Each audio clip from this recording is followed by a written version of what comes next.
And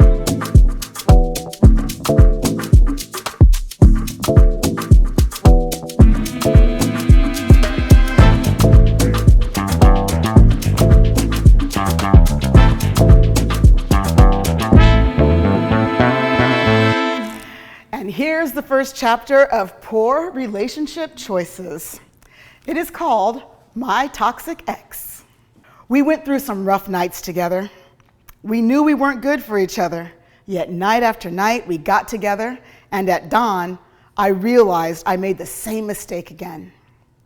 Sure, I would make it 4 or 5 days without you, but I vowed every Sunday morning that this Saturday was the last Saturday.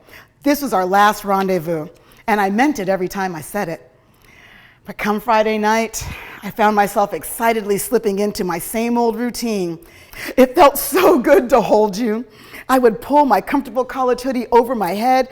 You remember the one I was wearing when we met? Back then, we would snuggle into the couch and binge on bad TV, worse microwave snacks, and then I'd wake up so angry that you dragged me into another all-nighter that left me sick and completely exhausted, while you carried on without looking back, without looking at the mess that you left behind. Me, I'm the mess. I'm the mess you left behind. The next weekend I would go back for more, even though I knew it wouldn't end well, because it never ended well with us. We always started off laughing as we pieced together the shenanigans that straddled that thin line between having fun and having committed a felony. Yes, those were nights made of reckless dreams until they became mornings made of nightmarish, poor choices. I'm talking to you, box wine. I am talking to you. I'm talking to your cousins, Bartles and James. I'm talking to your parents who own Arbor Mist. I'm talking to those folks at Boone's Farm. Your whole family has to stay away from me.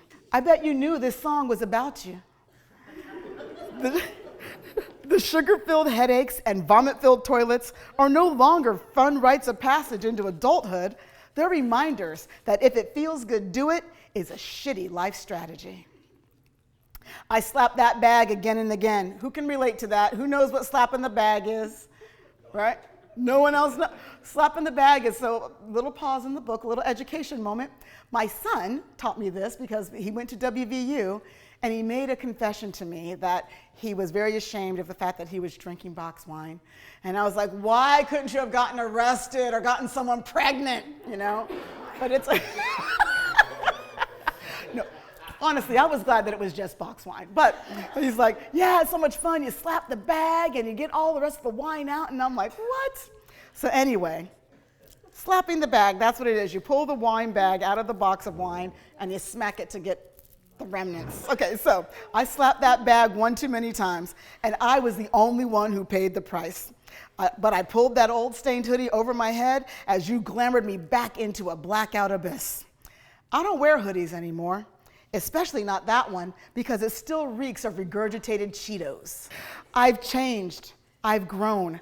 I pour wine out of bottles into glasses instead of opening a spigot and chugging to a chant. You're still living in your frat house glory days, playing video games in your mom's basement. You belong to someone else now, box wine, and I don't judge her for loving you. I hope you bring her the pleasure that we shared, but without the pain of regret that only I suffered. You'll do what you always do. You'll move on to intoxicate and toxify the next co-ed in a hoodie. And meanwhile, you'll leave her body on the bathroom floor while her friends hold her hair back and say, "We told you not to see him again. When will you learn?" My greatest years are ahead of me, box wine, while yours are, well, you'll always be where we were when we met. And maybe that is your best life. It's just not mine. So I wish you all the best in your life, but just not in my glass. End scene.